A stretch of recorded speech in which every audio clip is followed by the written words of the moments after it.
Assalamualaikum warahmatullahi wabarakatuh. Balik lagi sama gue di channel review apa aja.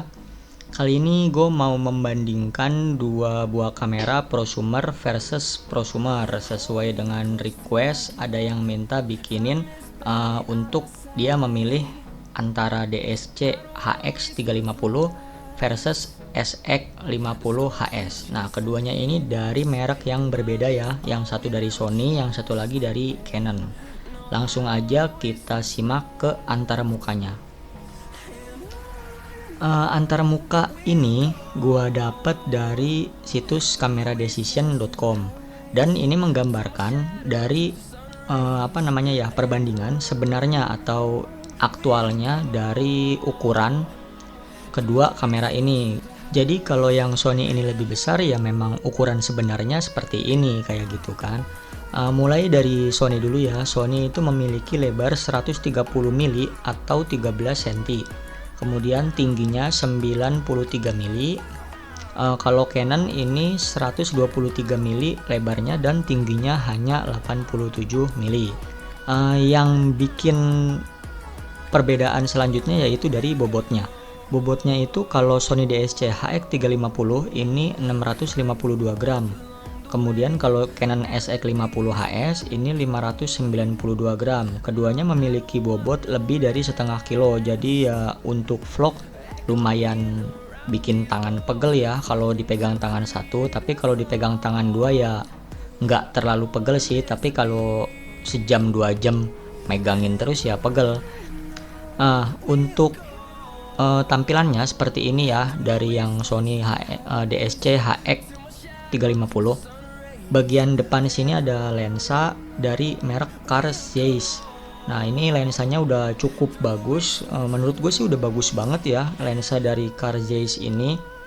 Kemudian di bagian kanan kamera ini ada lampu atau laser autofocus yang membantu autofocus pada saat minim cahaya. Kemudian di bagian sebelah sini ini ada tuas zoom in dan zoom out. Jadi ini kayak tuas ya, digeser kanan kiri, kemudian di atasnya atau di tengahnya sini ada tombol untuk foto atau untuk shutter. Lari ke bagian kiri kamera, di sini ada tombol untuk membuka flash atau blitznya kamera ini. Nah, kamera ini mempunyai zoom sampai dengan 50 kali optical zoom ya. Kemudian di bagian atasnya ini ada tulisan atau merek Sony. Nah, lanjut ke Canon. Canon ini di bagian depannya sini juga ada lensa dari merek Canon. Nah, lensanya ini jenisnya Canon Zoom. Dia juga punya zoom 50 kali. Jadi keduanya sama-sama mempunyai 50 kali optical zoom ya. Kemudian di bagian sini ini ada tuas zoom in zoom out dan juga tombol shutter. Di bagian sini jadi berlawanan dengan Sony ya. Kalau Canon itu di bagian kirinya kamera ada lampu atau laser untuk membantu autofocus pada saat low light atau minim cahaya ya. Dan di sini ada mereknya. Kemudian untuk pembeda selanjutnya, kalau di Canon ini gripnya terlihat halus seperti ini ya, tapi bahannya sama-sama karet kok. Ini karet tapi bagian sininya halus. Kemudian kalau Sony ini seperti karet keras ya, tapi kayaknya sih kayak semacam stiker gitu sih. Gue juga kurang tahu antara karet atau vinyl kayak gitu bahannya ya. Tapi dilapisi atau bertekstur kulit jeruk, jadi lebih enak. Dan di sini ada tonjolannya ya, biar ngepasin gitu kan, memposisikan jari kita. Kalau ini halus-halus aja kan. Lanjut ke antarmuka berikutnya, yaitu bagian utamanya. Bagian utama ini ada layar, keduanya juga sama, ini ada layarnya atau monitor. Untuk Sony layarnya ini 3 inch lebarnya, kalau Canon hanya 2,8 inch, jadi selisih sedikit ya, lebih besar Sony. Kemudian untuk bagian atasnya ini ada electronic viewfinder, di Canon juga ada electronic viewfinder. Kemudian di sini ada tombol movie, kalau Canon adanya di sini tombol movie-nya. Dari peletakan tombol-tombolnya berbeda ya. Kalau Sony di sini ada tombol playback, kemudian navigasi, ada menu dan juga tombol tanda tanya ini info, tombol info. Jadi untuk informasi fungsi dari menu-menu di dalam kamera ini. Kemudian kalau di Canon ini ada tombol juga, tombol kayak untuk perincian menu. Kemudian tombol playback di sini, ini tombol ada untuk grid ya, kayak lines kayak gitu, dan berfungsi juga sebagai tombol delete. Kemudian ini ada tombol navigasi yang dikelilingi oleh tombol putar. Jadi ini tombolnya ini bisa diputar yang sebelah sininya ya. Kemudian ini ada tombol display dan tombol menu. Nah, kalau Sony tombol putarnya itu diletakkan di sebelah sini. Jadi untuk memilih menu itu bisa lewat sini. Kalau Canon memilih menunya bisa atas, bawah, kiri, kanan, ataupun diputar lewat tombol putar ini. Kemudian untuk pegangan ibu jari atau jempol itu di sini diletakkan karet teksturnya kulit jeruk. Kalau Canon di sini ada apa ya namanya ini, legokan atau cekungan yang bertekstur bintik-bintik atau kayak polka dot gini ya. Ya sama-sama nyaman sih, tergantung dari selera kalian masing-masing. Kemudian untuk selanjutnya layar ya. Layarnya kalau yang Sony ini hanya bisa di tilt, jadi dia hanya bisa low angle dan high angle, atas bawah. Kalau Canon ini bisa dibuka ya, bisa untuk selfie. Nanti ada di tampilan antar muka yang berikutnya. Untuk selanjutnya yaitu dari atas. Nah, dari atas ini terlihat perbedaannya sangat jauh ya untuk besarnya. Kalau Sony ini panjangnya sampai 103 mm atau 10 cm. Kok lebih panjang yang ini ya? Canon ini Canon 106 loh, tapi di sini kelihatannya karena kalau Sony itu dari sini sampai sini doang nih. Jadi nggak full ya. Kalau Canon sudah di sini sampai full sampai sini. Nah, untuk lebarnya yang ini sama 130, yang ini 123 sama kayak tampilan yang sebelumnya. Untuk fisiknya nih, tampilan fisiknya di sini bagian depan lensanya ini ada autofocus atau fokus manual. Jadi ini bisa dipilih. Untuk autofocus atau fokus manual bisa dipilih di sini nih. Ini ada tombolnya di samping. Jadi ini adalah ring fokus ya. Kemudian di bagian atasnya di sini nih ada mikrofon stereo ya. Kemudian di sini ada tombol flash. Ini ada tombol on off, tombol viewfinder. Jadi untuk matiin atau nyalain viewfindernya, jadi berpindah ya dari monitor ke viewfinder. Kemudian di atas ada tombol atau dial mode. Kemudian di sini ada tombol fungsi, tombol custom, jadi bisa difungsikan macam-macam lah ya, diganti-ganti gitu fungsinya. Nah, kemudian kalau yang Canon itu di depan sini polos, nggak ada apa-apanya, nggak ada ring fokusnya. Kemudian di sini ada tombol untuk membantu saat manual fokus, jadi dia ada tombol kayak mode zoom dan zoom out, kayak wide kayak gitulah untuk bertukar ya. Kemudian di bagian sini nih, ini yang titik 2 kayak lubang, ini adalah mikrofon. Nah, untuk tombol flashnya kalau Canon itu ada di atas sini tombol flashnya ya. Di sini ada tombol on off dan dial, ini mode dial. Mode dialnya sih kayaknya sama aja ya, cuman beda penyebutan aja gitu, beda icon. Kalau yang ini kan intelligent atau otomatis, program auto, ini aperture priority, shutter priority, manual. Kemudian ini ada tombol untuk user memilih menu kayak gitu kan.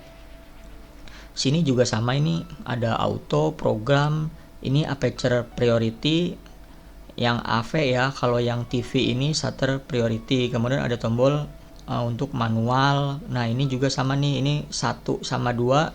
Kalau di sini C1, C2 ya. Kemudian di atas ini adalah kelebihan dari Canon SX50HS. Jadi di sini dia ada hot shoe-nya, bisa ditambahkan aksesoris tambahan ataupun flash eksternal. Jadi dia bisa ditambah untuk flash eksternal. Bukan mikrofon ya, karena dia nggak ada port untuk mikrofon eksternal. Kemudian bagian sini nih, ini tadi udah gue sebutin juga ya untuk tombol shutter, tapi dilihat dari atas. Selanjutnya kita ke antarmuka yang bagian layarnya. Nah ini yang tadi gue jelasin. Jadi kalau Sony DSC-HX350 ini layarnya hanya bisa seperti ini, dilipat, nggak nyampe ke atas ya, jadi dia nggak nyampe untuk selfie, hanya seperti ini dan ke bawah. Kalau Canon dia bisa dilipat ke depan, jadi bisa untuk selfie seperti ini.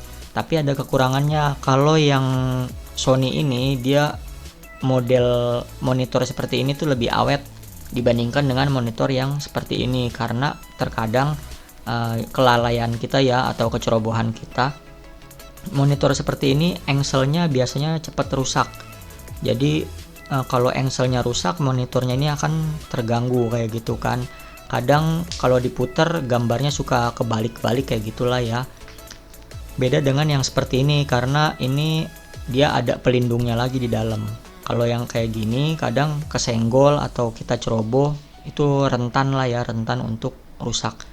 Nah ini yang tadi belum kita lihat, tombol untuk wide ya, jadi kita memperbesar tampilan ketika manual fokus atau mode manual seperti ini ya. Ya keduanya punya fitur dan fungsi yang masing-masing mempunyai kelebihan sendiri. Lanjut ke spesifikasinya. Spesifikasinya ini dari tahun dipasarkannya itu udah jauh juga ya, bisa sampai ini anggaplah tahun 2016 akhir, berarti 2017. Kemudian ini 2013 awal, kita nyerempet ke 2012. Jadi sekitar hampir 5 tahun ya perbedaannya untuk tahun rilisnya. Kemudian harga secondnya, yang gue bingung di sini nih, harga secondnya ini kok turun jauh banget kalau yang Sony DSC-HX350. Sedangkan untuk Canon dia masih bertahan di angka 2,4 sampai 3 jutaan. Ya tergantung ini sih, maksudnya tergantung dari pasar ya. Kalau pasar peminatnya banyak, otomatis harganya akan lebih naik secondnya ya, bukan harga barunya. Terus untuk sensor sama-sama 1/2.3 ya ukurannya, tapi resolusinya itu kalau yang Sony ini 20 megapiksel, kalau yang Canon hanya 12 megapiksel. Ya maklum lah, untuk tahunnya 2016 ini rata-rata memang sudah di atas 20 megapiksel. Tapi kalau di tahun 2013 ini rata-rata kamera digital itu 12 megapiksel sampai dengan 18 megapiksel. Untuk ISO-nya ya, ISO-nya Sony hanya 80 sampai 3200, kemudian Canon 80 sampai dengan 6400. Keunggulan dari ISO yang lebih tinggi seperti ini pada saat kondisi gelap atau di dalam ruangan, ini bisa kita maksimalkan ISO untuk hasil yang lebih terang kayak gitu ya. Untuk lensanya di sini menggunakan lensa Zeiss yang Sony ya, 50 kali zoom, kemudian kalau yang Canon ini Canon zoom 50 kali. Menurut gue sih ya, untuk hasil gue lebih suka dari lensa Zeiss ini ya, karena dia lebih cerah, kemudian warnanya lebih banyak dan saturasinya itu lebih tebal. Kalau yang Canon ini warnanya lebih ke natural, jadi kalau kalian suka dengan warna asli atau warna natural, kalian bisa pilih lensa Canon ini. Kemudian untuk layar, tadi udah gue jelasin juga, yang satu untuk Sony ini 3 inch lebarnya, kemudian yang Canon ini 2,8 aja. Perbedaan ini sih menurut gue nggak terlalu besar ya, maksudnya nggak terlalu mengganggu lah antara 3 inch dengan 2,8, sama-sama enak kok dilihatnya. Untuk continue shooting di sini di Sony itu bisa sampai 10 frame second. Kemudian kalau Canon hanya 2.0 frame per second. Jadi keduanya ini lumayan jauh ya jaraknya, selisihnya itu lumayan jauh. Kalau untuk momen-momen yang cepat atau foto olahraga, foto action ataupun foto-foto yang membutuhkan kecepatan, ini gua saranin kalian pilih Sony DSC-HX350 karena dia bisa menangkap 10 gambar atau 10 foto per detik. kalau Canon hanya 2 foto per detik. Ini pada saat bershoot atau continuous shoot ya, bukan foto biasa. Untuk video resolusinya sama-sama udah Full HD, tapi kalau yang Sony ini udah sampai 60p, kalau yang Canon hanya 24p. Perbedaannya kalau yang 60p ini bisa lebih smooth videonya. Jadi kalau misalkan untuk gerakan cepat atau orang lagi berlari atau mobil lagi balapan kayak gitu kan, ini hasilnya akan lebih halus. Tapi untuk yang 24p ini biasanya digunakan untuk video sinematik yang tidak ada gerakan cepat kayak gitu kan, yang slow aja kayak gitu. Tapi kalau untuk gerakan cepat dia hasilnya akan kayak sedikit patah-patah gitulah. Untuk WiFi keduanya ini nggak mendukung. Untuk viewfinder keduanya sudah ada electronic viewfindernya. Untuk hot shoe hanya Canon yang memiliki hot shoe. Nah, untuk format atau support foto RAW ini Canon sudah mendukung. Jadi ini adalah nilai lebih untuk Canon SX50HS. Dia bisa foto format RAW yang nantinya jika diedit itu akan lebih bagus hasilnya dibandingkan dengan format JPEG. Kemudian untuk manual fokus, menurut gue lebih unggul yang Sony ya, karena dia mempunyai ring electronic focus. Jadi autofokusnya atau manual fokusnya itu bisa dikendalikan lewat ring elektronik ini. Kalau autofocus itu ring elektroniknya berfungsi sebagai zoom, tapi kalau manual fokus ring elektroniknya ini berfungsi untuk mengatur fokus secara manual. Menurut gue sih lebih enak dibandingkan dengan yang scroll. Jadi fungsi manual fokusnya nih, kalau Canon pakai tombol yang gulir di samping ini nih, jadi dikit-dikit lah kayak gitu manual fokusnya untuk benda diam biasanya. Tapi kalau untuk benda bergerak itu ring fokus ini dari Sony sangat membantu karena dia bisa cepat ya akselerasinya. Lanjut ke spesifikasi alasan memilih Sony DSC-HX350. Nah, ini alasan kalau dari gue pribadi ya, itu dari continuous shoot-nya dia udah 10 fps. Kalau Canon hanya 2 fps. Kemudian resolusi layarnya. Nah, walaupun bentang layarnya hanya 3 inch, jadi selisihnya nggak terlalu jauh, 3 inch melawan 2,8 inch, tapi resolusi layarnya ini 2 kali lipatnya ya, yang satu 922 titik, yang satu lagi 461 titik. Jadi dalam layar itu titiknya semakin banyak, gambarnya itu akan semakin halus dan semakin bagus kalau kita lihat di monitornya ya, di monitor kamera. Tapi nggak akan berpengaruh pada saat kalian mencetak fotonya kayak gitu. Kemudian maksimal resolusinya Sony ini udah 20 mega, kalau yang Canon hanya 12. Nah, ini baru yang berpengaruh pada saat kalian mencetak. Semakin besar resolusinya, semakin besar pula kalian bisa mencetak hasil foto tersebut. Kalau 12 sih menurut gua A4 atau ukuran 10R masih cukup. Tapi kalau 20 ini ukuran poster itu yang segede apa ya? Kira-kira 50 kali 80 cm itu masih bisa lah, masih jelas. Untuk jangkauan flash lebih jauh Sony ya, bisa sampai 8,5 meter. Kemudian kalau yang Canon hanya 5,5 meter. Tapi di Canon sini itu dia mendukung hot shoe, jadi bisa ditambahkan flash eksternal yang membantu untuk flash, karena ini kan cuma 5,5 meter ya. Kalau dikasih flash eksternal dia akan lebih jauh lagi. Itu aja sih, jadi masih bisa di di solusinya lah, masih ada solusinya, yaitu dengan menambah flash eksternal. Untuk maksimal aperture ini udah f2.8 maksimalnya ya, kalau yang Canon hanya f3.4. Untuk aperture ini akan menghasilkan foto yang bokeh. Jadi semakin tinggi aperture, kalau di sini jadi semakin kecil ya, semakin kecil nilai atau angka aperture itu akan semakin bokeh. Kalau semakin besar nilainya, ini kan 3,4 lebih besar daripada 2,8 ya, itu bokehnya akan berkurang. Jadi blur pada background itu lebih bagus yang Sony ini ya. Untuk maksimal shutter speed juga ini udah 2 kali lipatnya. Jadi untuk foto-foto action, olahraga atau sport, orang yang lagi lari, ada naik sepeda atau apapun itu, bukan continuous shootnya ya, tapi foto mode biasa atau mode manual, ini Sony bisa sampai 1/4000. Bahkan kipas angin yang bergerak pun bisa sampai berhenti baling-balingnya jika di set 1/4000.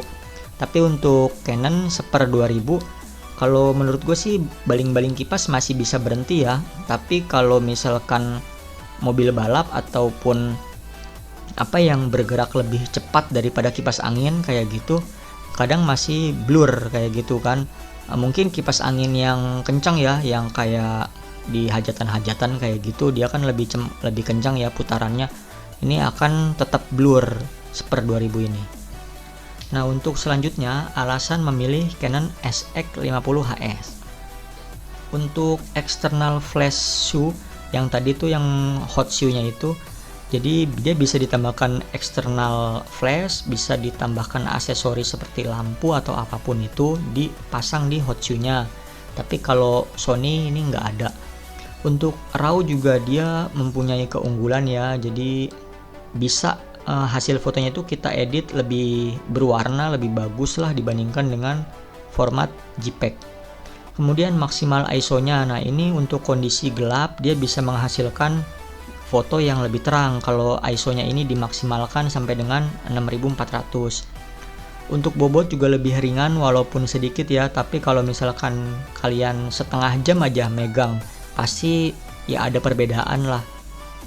Kemudian ukurannya lebih kecil ya. Jadinya kalau dibawa-bawa atau dimasukin tas, ini akan lebih menghemat space atau menghemat ruangan dari tas tersebut ya. Kalau kameranya lebih kecil dan lebih simple. Untuk layar, nah ini menurut gue keunggulan yang sangat ini ya, harus dipertimbangkan karena dia bisa full articulate. Jadi layarnya bisa diputar-putar ke berbagai arah kalian mau foto kayak gitu kan. Untuk selfie bisa, atas bisa, bawah bisa, kayak gitu kan. Kalau yang Sony ini hanya atas dan bawah aja kayak gitu. Ya udah, sekian untuk video perbandingannya. Jadi kalau kalian masih bingung, silahkan kalian komen di kolom komentar. Kalau ada yang request mau dibandingin kamera apa dengan kamera apa, kalian mau beli apa kayak gitu, silahkan komen juga boleh. Nanti insya Allah akan gue buatkan video seperti ini ya. Untuk hasil foto dari kedua kamera ini, itu gue nggak bisa membandingkan karena selera dari kalian sih ya maksudnya, dan juga kameranya itu gue nggak megang masing-masing kamera ini. Jadi untuk spesifikasinya aja gue bisa membandingkan, tapi untuk hasil fotonya silahkan kalian cari-cari sendiri di Google atau di YouTube ya. Nah, untuk memilih Sony ya seperti yang tadi gue bilang, jadi untuk kalian yang kebutuhannya sport, action, ataupun untuk ngerekam benda yang bergerak atau video, itu menurut gue lebih bagus Sony ya. Tapi untuk foto-foto di kondisi yang minim cahaya, kemudian foto yang mau diedit lagi biar lebih bagus, ataupun video yang nggak terlalu untuk bergerak-bergerak begitu. Jadi untuk video kayak sinematik ini Canon masih bisa kalian pilih ya. Jadi tergantung kebutuhan kalian. Oke, terima kasih. Kurang lebihnya mohon maaf. Wassalamualaikum warahmatullahi wabarakatuh.